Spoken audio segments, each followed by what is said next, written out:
शिव जी की गोद में माँ आद्य शक्ति, माँ दुर्गा भवानी, माँ पार्वती जी बैठी हैं। इस गोद में श्री कार्तिकेय जी बैठे हैं और पार्वती जी की गोद में श्री गणेश जी महाराज बैठे हैं। जरा स्मरण करिएगा, कभी यदि आपके सामने ऐसा कोई फोटो, ऐसा कोई चित्र व्हाट्सएप पर, सोशल मीडिया में आए तो इसमें संशय मत करना, इसको समझना कि शिवजी ने अपनी गोद में,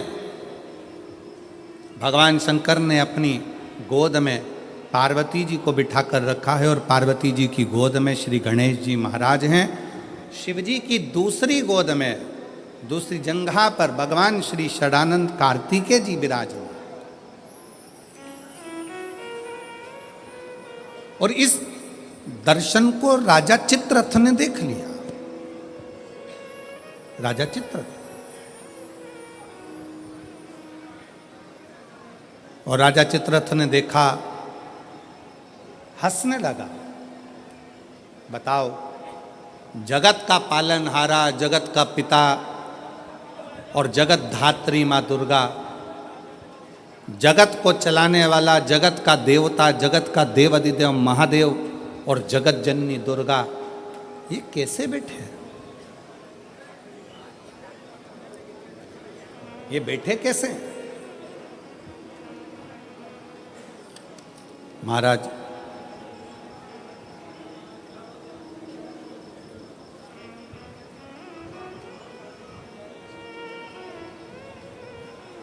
राजा चित्ररथ ने पार्वती जी को और शिव जी को बैठा देखकर मन में गलत भाव उत्पन्न कर लिया, गलत विचार।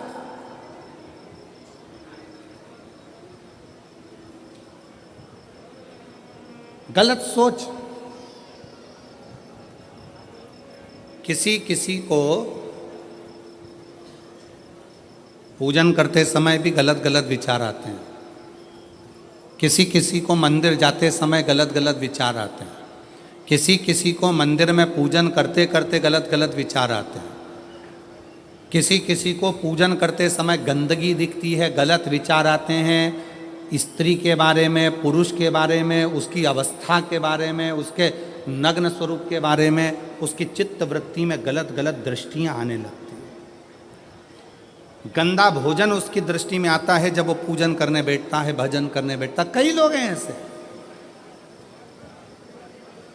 और जिनकी भी दृष्टि में इस तरह की अगर बातें आ रही हैं कि मैं पूजन करने बैठी हूँ, मेरी गलत सोच हो रही है, गलत विचार आ रहे हैं, इस चक्कर में वो पूजन करना बंद कर देती है। इस चक्कर में पूजन करना बंद कर देता है, मंदिर जाना बंद कर देता है कि मैं मंदिर जाऊँगा, गलत सोचने में आएगा, गलत दृष्टि में आएगा। गलत कर नहीं रहा है ना, उसने किसी स्त्री को गलत दृष्टि से देखा, ना उसने कभी किसी पुरुष को गलत दृष्टि से देखा, ना उसने कभी मांसाहार करा, ना कभी उसने मदिरापान करा, ना कभी उसने गलत काम किया। उसके बाद भी वो पूजन करने बैठा, वो अच्छी जगह पर बैठा और उसकी दृष्टि में गलत विचार आने लगे। कहीं मांस दिख रहा है, कहीं मदिरा दिख रही है, कोई स्त्री दिख रही है, कोई पुरुष दिख रहा है, कोई वस्त्रविहीन दिख रहा है, कोई ऐसा दिख रहा है, कोई गलत कृत्य में दिख रहा है। उसके विचार दृष्टि में वो आ रहा है। और कई बार लोग परेशान हो जाते हैं कि गुरुजी ऐसा क्यों हो रहा है? हम तो अच्छा करने के लिए गए, हम तो मंदिर गए, हम तो भगवान के भजन करने के लिए गए, हम तो स्मरण करने के लिए गए, फिर हमारी चित्तवृत्ति में ये कैसे आ रहा है? हमारे सोच में ये कैसे आ रहा है? हमारे विचार में ये कैसे आ रहा है? और जब शिव पुराण कहती है राजा चित्ररथ की बुद्धि में भी यह गलत विचार आ गया था, केवल संसार के मनुष्य की बुद्धि में नहीं, राजा चित्ररथ की बुद्धि में भी यह विचार आ गया था। ये शिव महापुराण की कथा कर गलत विचार करना क्या है?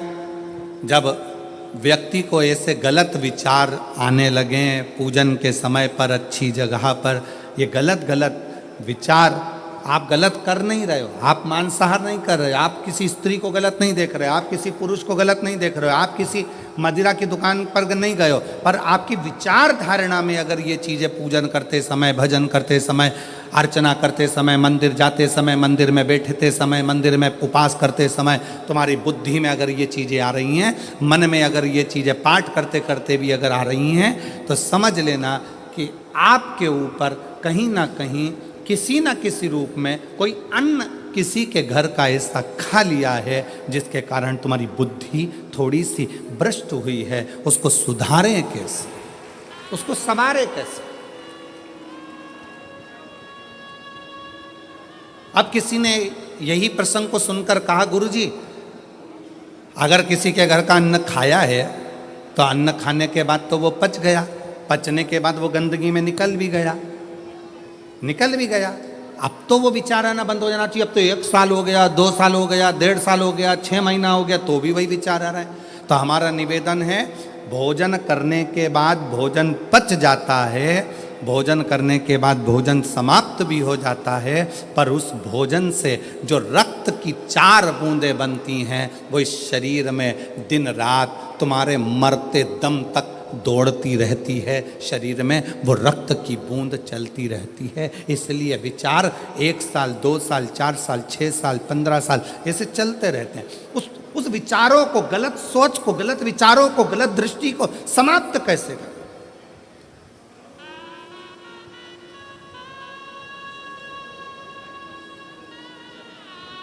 राजा चित्ररथ का चरित्र कर, तब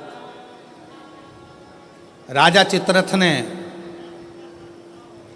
गलत विचार से पार्वती जी और शिव जी को देख लिया। गलत विचार से शिव जी कुछ नहीं बोले, कुछ नहीं, पर पार्वती मैया ने राजा चित्ररथ को श्राप दे दिया।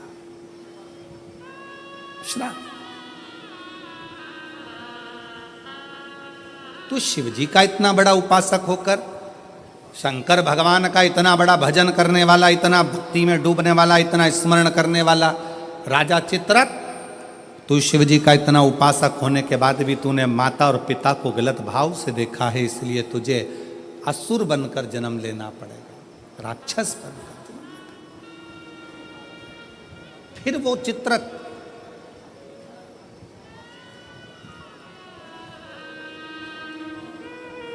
वृत्रासुर के रूप में जन्मा।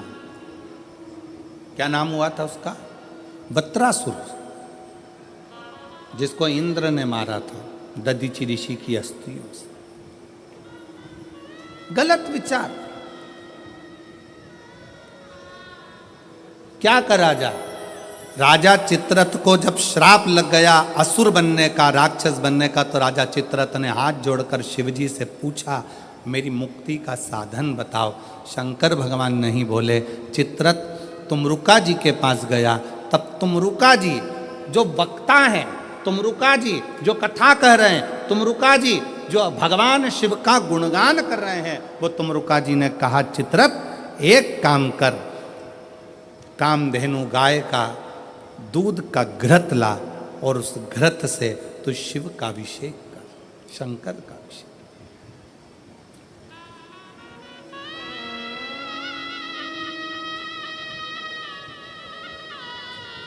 मेरी जीजियों, मेरे जीजाओं, मेरी बेटियों, बेटाओं, मेरी माताओं, मेरे भाई, मेरे बांधव, अपने को भी अगर गलत विचार आते हो, पूजन के समय पर पाठ करते करते गलत जगह पर अपना मन जा रहा हो, तो 5 प्रदोष एक कटोरी में 1 चम्मच घी गाय का, देसी गाय का 1 चम्मच घी, 1 चम्मच भी ना हो तो आधी चम्मच घी, आधी चम्मच भी अगर घर में ना हो तो 2 बूंद घी, 2 बूंद भी ना हो तो देसी गाय का 1 बूंद घी अपनी हथेली में मध्य में लगाकर, जो शंकर भगवान का,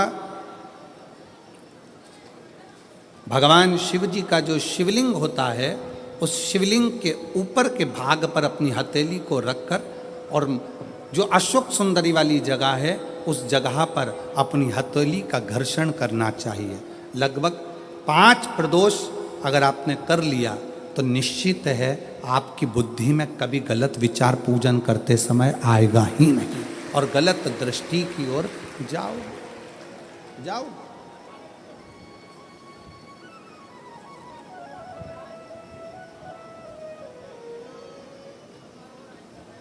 वेद लक्षणा गाय देसी गौ माता का घृत जीवन को एक आनंदता देता है।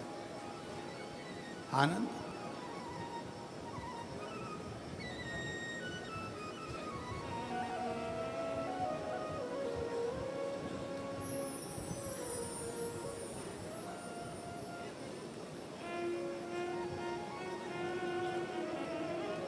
भारत के इतिहास में संसद भवन में बैठकर रात रात भर मंथन कर कर जो वक्फ बोर्ड बिल पर संशोधन किया गया, उसके लिए पूरे प्रशासन को बहुत बहुत साधुता, बहुत साधु। अब ये सब होने के बाद एक संसद में एक बात और पारित हो जाए कि गौ माता की हत्या बंद हो जाए, इससे बढ़कर कोई सुख, उससे बढ़कर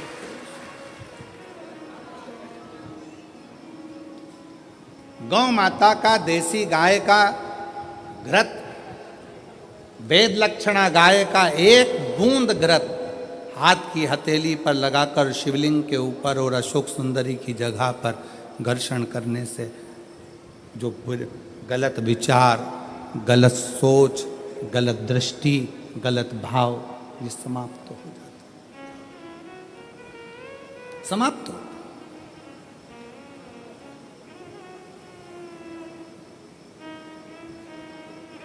जिसने दिल से शिव की आराधना, राजा चित्ररथ ने पूछा है,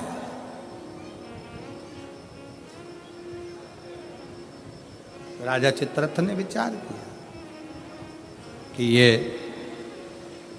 राजा चित्ररथ कह रहे हैं कि मुझे बताओ कि मेरी मुक्ति कैसे हो, मोक्ष कैसे होगा। मैंने तो गलत सोच लिया, मैंने तो गलत विचार कर लिया, मैंने तो गलत दृष्टि रख ली, मेरी बुद्धि में तो ये गलत भाव आ गए, मुक्त कैसे। कल की कथा में कहा था, जीवन में कितना भी दुख आ जाए, कितनी भी तकलीफ आ जाए, कितना भी कष्ट आ जाए, उस ईश्वर को मत भूलो, ईश्वर को, शिव को मत।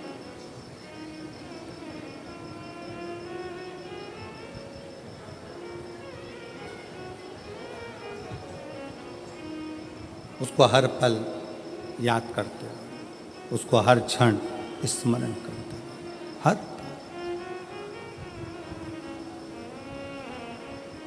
ओ भोले रे तेरे बिना भी क्या जीना, ओ बाबा रे तेरे बिना भी क्या जीना। फूलों की कलियों में, काशी की गलियों में, फूलों की कलियों में, काशी की गलियों में, तेरे बिना कुछ कहीं ना, तेरे बिना भी क्या जीना, ओ बाबा रे तेरे बिना भी क्या जीना, ओ शंभू रे तेरे बिना भी क्या जीना। फूलों की कलियों में, काशी की गलियों में, फूलों की कलियों में, काशी की गलियों में, तेरे बिना कुछ कहीं ना, तेरे बिना भी क्या जीना, ओ बाबा रे तेरे बिना भी क्या जीना। शंभु रे तेरे बिना भी क्या जीना। उस शिव की हर पल याद करते रहो, हर घड़ी।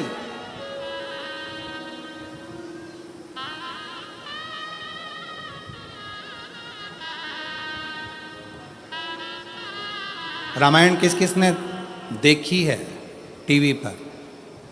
रखो। रामायण किस किसने पढ़ी है? रामायण किस किसने सुनी है? राम कथा किस किसने सुनी है? सबने सुनी है।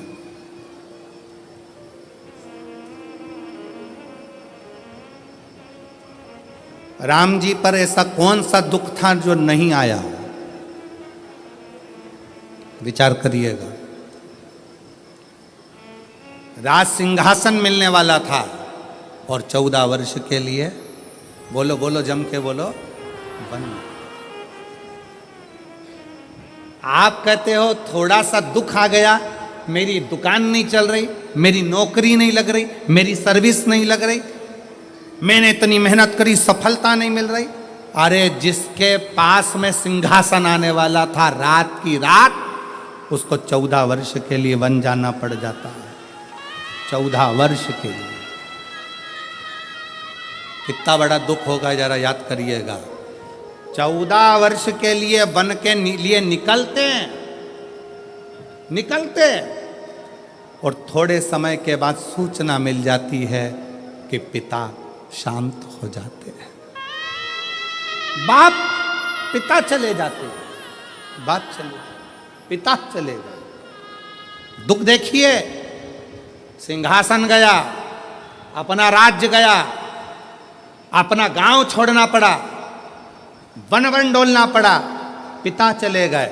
और दुख देखिए, आगे चलते हैं तो धर्म पत्नी भी चली जाती है। दुख देखिए, दुख।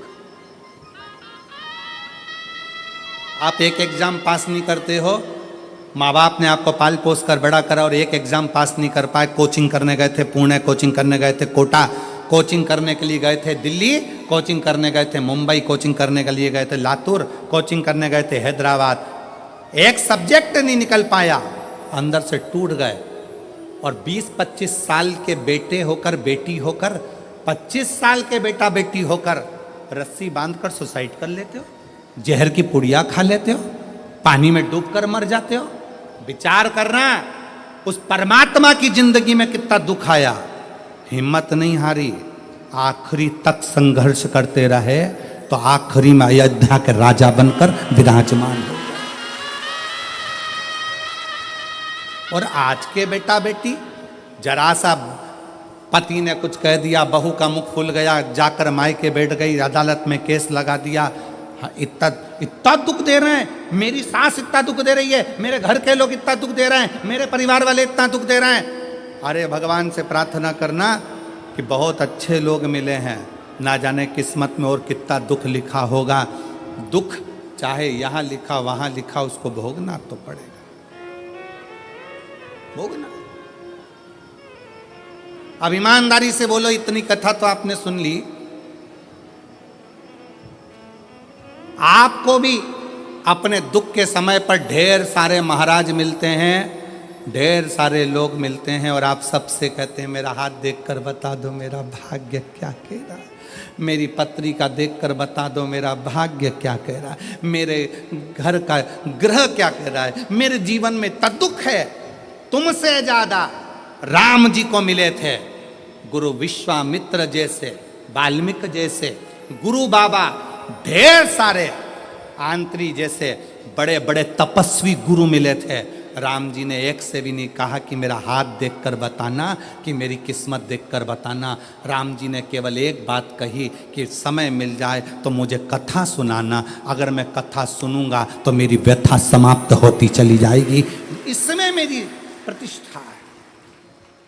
राम जी ने इतने बड़े बड़े विद्वान मिले पर हाथ नहीं दिखाया। राम जी ने इतने बड़े बड़े विद्वान मिले पर अपनी पत्रिका नहीं दिखाई। राम जी ने इतने बड़े बड़े विद्वान मिले, किसी से नहीं पूछा कि मेरा दुख कैसे कटेगा, मेरी पत्नी चली गई, मेरा पिता चले गया, राज सत्ता चली गई, दर दर भटकना पड़ रहा है, 14 साल ठोकरे खा रहा हूं, मेरा भाग्य कैसे बनेगा। राम जी ने किसी से नहीं पूछा। जितने संत के दरवाजे पर राम जी जाते थे, हाथ जोड़कर संत पूछते थे क्या सेवा करें राघव, आपको क्या कहें। राम जी कहते थे बस कथा सुना दो, कथा सुना दो। क्यों? क्योंकि राम जी जानते थे दुनिया की सारी व्यथा केवल शिव कथा ही काट सकती है, इसके सिवा कोई नहीं काट सकता। आप कथा कहो मुझे। जितने संत मिलते थे वो कथा कहते थे, कथा सुनते थे राघव, कथा श्रवण करते थे राघव, और अपने पथ पर चलते चलते पार्थिव शिवलिंग का निर्माण करते थे राघव। भारत की भूमि पर अयोध्या से लेकर लंका तक भारत सरकार ने राम पथ गमन बनाया है। पूरे राम पथ गमन पर चलकर देखिए, जितने राम पथ गमन पर राम जी के मंदिर नहीं मिलेंगे, जितने राम पथ गमन पर हनुमान जी के मंदिर नहीं मिलेंगे, जितने राम पथ गमन पर किसी देवता के मंदिर नहीं मिलेंगे, उतने राम पथ गमन पर केवल शंकर के मंदिर हैं। क्योंकि राम जी जहाँ रुकते थे वहाँ शिव का निर्माण करते थे, राम जी जहाँ रुकते थे वहाँ शंकर का निर्माण करते थे। क्यों? क्योंकि उनको मालूम है कि व्यथा मिटाने के लिए शिव की कथा बहुत जरूरी है, और शिव की कथा अगर हमारे अंदर आ गई तो व्यथा मिट जाएगी। और वही आज कथा कर रही है। आज शिव महापुराण की कथा क्या कर रही है? ये लाखों की भीड़, पंडालों में जगह नहीं है। आज कम से कम 11 लाख के ऊपर लोग होंगे, 11 से 12 लाख के ऊपर इस शाहदा की भूमि पर भक्त होंगे। पंडालों में जगह नहीं, गाड़ियों पर चढ़े हुए हैं, कहीं कहीं चढ़े हुए हैं, जगह कहीं नहीं पूरे पंडाल के अंदर। और इतनी भीड़ आज क्यों बैठी है? उसको मालूम है कि अब हम सब दूर भटक कर देख लिए, इसलिए राम जी को भी कथा ने ही व्यथा मिटाई थी, और हमारी भी जिंदगी में शिव कथा व्यथा मिटा देगी, तकलीफ मिटा देगी, कष्ट मिटा देगी, दुख मिटा देगी। वो व्यथा मिटाने के लिए शिव तत्व की कथा बहुत जरूरी है, बहुत बहुत। फूलों की कलियों में, काशी की गलियों में, फूलों की कलियों में, काशी की गलियों में, तेरे बिना कुछ कहीं ना, तेरे बिना भी क्या जीना, ओ बाबा रे, तेरे बिना भी क्या जीना, ओ शंभू रे, तेरे बिना भी क्या जीना। दुख किसके जीवन में नहीं आता? अच्छी दुकान चलते चलते बंद हो जाती है, फैक्ट्री चलते बंद हो जाती है, व्यापार चलते बंद हो जाता है, परिवार टूटने की कतार पर आ जाता है, भाई भाई का द्रोही हो जाता है, परिवार नाते रिश्ते कुटुंब कबीले सब बुरे होते चले जाते हैं। जब दुख आता है सब साथ छोड़ जाते हैं। उस दुख में ये विचार मत करना कि मुझे सुसाइड करना है, मरना है, या ये करना है या वो करना है। नहीं, दुख का सामना करना, सामना।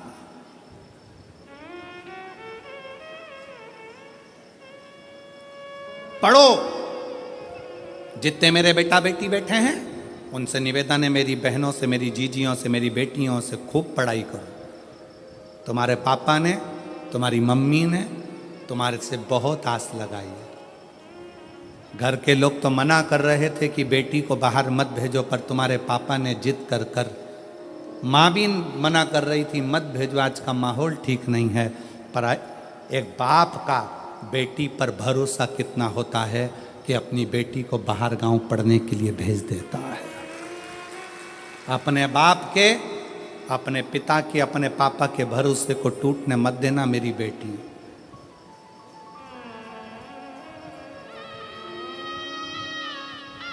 मेरे बेटा,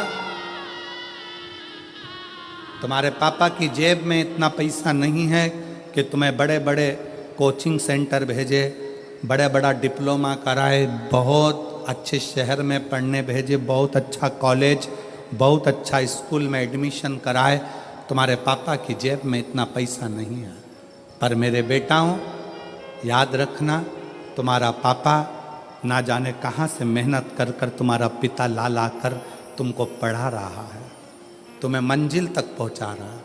वो खुद नहीं पढ़ पाया, खुद आगे नहीं बढ़ पाया, पर अपने बेटे से उसको बहुत आस लगी है। इसलिए बेटा याद रखना, खड़े होना तो सनातन धर्म की लाइन में खड़े होना, खड़े होना तो शिवालय की लाइन में खड़े होना, किसी दारू की दुकान पर मत खड़े होना।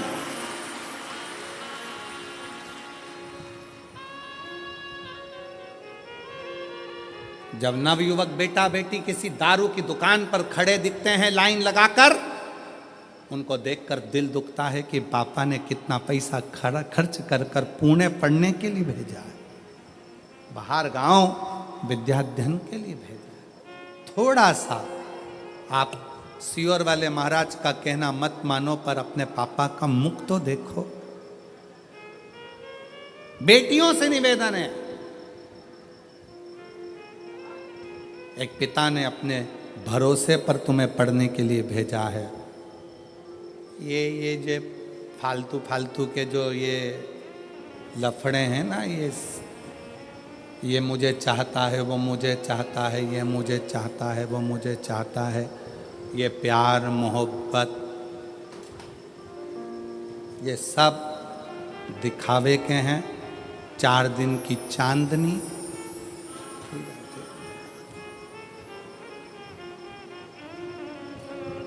जो कहता है मैं तुझे रानी बना कर रखूंगा, घर लाते से ही नौकरानी बना देता है। इसलिए सावधान, सावधान, सावधान। अपने पिता के अरमानों को टूटने मत दो। किसी आड़े तेड़े नत्थु खेरे की ओर तुम्हारी दृष्टि ना जाए। अपने अरमानों को, अपने पिता के अरमानों को ध्यान रखो। गलत सोच जा रहा है, गलत दृष्टि जा रही है, गलत जगह अपना मन जा रहा है, तो देसी गाय का घृत थोड़ा सा हाथ में लगाकर, भले 1 चम्मच ना हो, 1 कटोरी ना हो, आधी चम्मच भी ना हो तो 2, आधी चम्मच ना हो तो 2 बूंद, 2 बूंद ना हो तो 1। जैसे संत कहते हैं ना, 24 घंटा भजन करो, 24 घंटा नहीं कर पाओ तो 12 घंटा करो, 12 घंटा भजन नहीं कर सकते तो 6 घंटा करो, 6 घंटा भजन नहीं कर सकते तो 3 घंटा करो, 3 घंटा भजन नहीं कर सकते तो 1.5 घंटा करो, 1.5 घंटा नहीं कर सकते तो 1 घंटा, 1 घंटा भगवान को याद नहीं कर सकते तो आधा घंटा करो, आधा घंटा भगवान का भजन नहीं कर सकते तो 15 मिनट, 15 मिनट नहीं कर सकते तो 5 मिनट, 5 मिनट नहीं कर सकते तो 2 मिनट, 2 मिनट भगवान का भजन नहीं कर सकते तो 1 मिनट, और 1 मिनट में भजन नहीं कर सकते तो चुल्लू भर पानी में डूब मरो।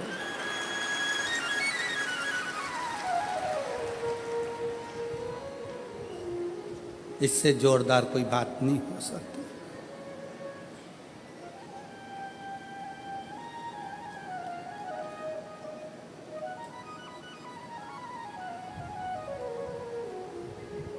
कितनी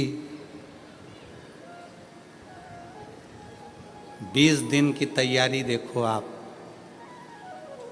मैं पांडवी जी को, माननीय विधायक महोदय जी को और उनकी पूरी समिति को धन्यवाद देता हूँ, बहुत बहुत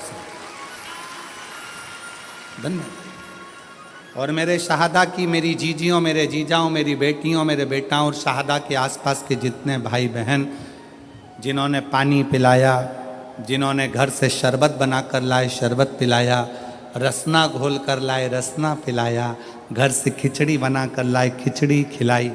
यहाँ तो विधायक जी ने, समिति ने भोजन की बहुत अच्छी व्यवस्था करी, पर साथ में कोई टॉफी, कोई बिस्कुट, कोई चॉकलेट, कोई कुछ खिलाते रहे पूरे पंडाल में। बाहर भी कल का नज़ारा आप अगर देखते ना, कल रात को कौन आए थे? आए थे आप लोग? कौन कौन आए थे? आए थे सब। कल रात का नज़ारा देखते तो ये सोचते ये अपना शाहदा है कि और कहीं आ गए। रात का नज़ारा, इधर ट्रैफिक जाम, उधर ट्रैफिक जाम, उधर ट्रैफिक जाम, और डीजे बैंड बाजे और माताएं, हरिओम में ओम समाया है और मेरा भोला शाहदा में आया, और चलने दो और नाचना और कूदना, और भोजन बांटने वाले भोजन बांट रहे, पानी वाले पानी, बिस्कुट वाले बिस्कुट, ऐसा लग रहा